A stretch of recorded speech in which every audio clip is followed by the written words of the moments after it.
Doctor எழிலர்.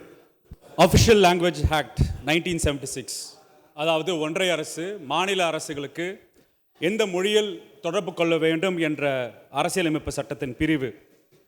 Rules 1976 amended 1987, 2007, 2011. ஒன்றிய அரசு மாநில அரசுக்கு இந்தி மொழியில் அரசு கோப்புகள் அனுப்ப வேண்டும்.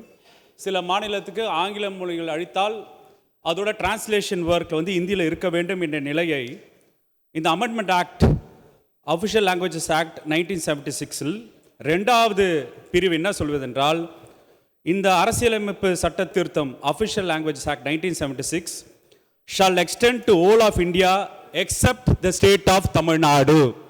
அந்த except of state of Tamil Nadu தான் இது இருமொழி கொள்கையின் நாடு, இது பேரறிஞர் அண்ணாவின் நாடு அப்படின்னு இந்திய அரசியலமைப்பு சட்டத்தில் தெளிவாக இருக்கும் பட்சத்தில் தொடர்ச்சியாக ஒன்றிய அரசு பாரதிய நியாய சஹிதா, பாரதிய சாட்சி அதியான், பாரதிய நாகரிக சூஷகா, வந்தே பாரத், பிஎம் ஸ்ரீ, ஆரோக்கிய மந்திர், பிஎம் கிசான், பிஎம் கரிஜ் யோஜனா, தீனதயாள் அந்தயா யோஜனா, பிரதான் மந்திரி உஜ்வாலா யோஜனா, பிரதான் மந்திரி வாசல் யோஜனா, பெட்டி பாஜோ ஸ்கீம், பிரதான் மந்திரி சிங்கல் யோஜனா, ஜான்தன் யோஜனா, பிரதான் மந்திரி வாசல் யோஜனா, கிராம உதய் உசே பரத் உதய், விஸ்வகர்மா என்று தொடர்ச்சியாக இந்தி பெயரில் திட்டங்களை தீட்டி ஒவ்வொரு மாநில அரசும் அந்த திட்டங்கள் கோப்புகளில் அதை வாசிக்க நிலையை ஏற்படும் பட்சத்தில் நாம் இருமொழி கொள்கையை அரசியலமைப்பு சட்டத்தில் அங்கீகாரம் பெற்ற தமிழ்நாட்டில் நாம் ஒரு ரூ போட்டதற்கு ருத்ரதாண்டம் ஆடுகிறார்கள்.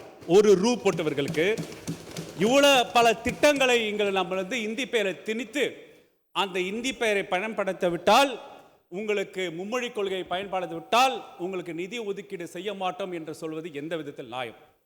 சர்வ சிக்ஷா அபியான் என்ற எஸ்எஸ்ஏ அனைவருக்குமான கல்வி திட்டம் என்ற அழகான தமிழ் இருக்கும் போது SSA SSA SSA Jal Jeevan Jal Jeevan Jal Jeevan என்று நம்மளை மொழியை பழக்க வைக்கிறதுக்கு மறைமுக முயற்சியை ஒன்றிய அரசு ஈடுபட்டு கொண்டிருக்கிறது.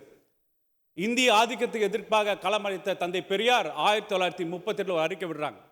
மாகாணத்தில் நம் களத்தில் இந்திய எதிர்ப்பு போராட்டத்தை நாம் நடத்தி கொண்டிருக்கிறோம். ஆனால் அரசு திட்டங்கள் வழியாக ஒவ்வொரு வீட்டில் தண்ணீர் குழாய் போல் இந்தியை திணிக்கிறார்கள். இதை எதிர்த்து நாம் களமாட வேண்டும் என்ற நிலையை உங்களுக்கு விளக்கிட்டு, இருமொழி கொள்கை இந்த நாட்டோட, இந்த தமிழ்நாட்டின் அடிப்படை கொள்கை, அந்த அடிப்படை கொள்கையை நிலைநிறுத்தி இதுவரைக்கும் வாசித்த இந்தி பெயர்கள் அனைத்தும் அழகான தமிழ் பெயர் திட்டத்தை தீட்டி நாம் வழங்குவோம் என்று கூறி தமிழ்நாட்டு முதல்வர், திராவிட மாடல் முதல்வரின் கவனத்தை ஈர்த்து அமர்கிறேன். நன்றி, வணக்கம்.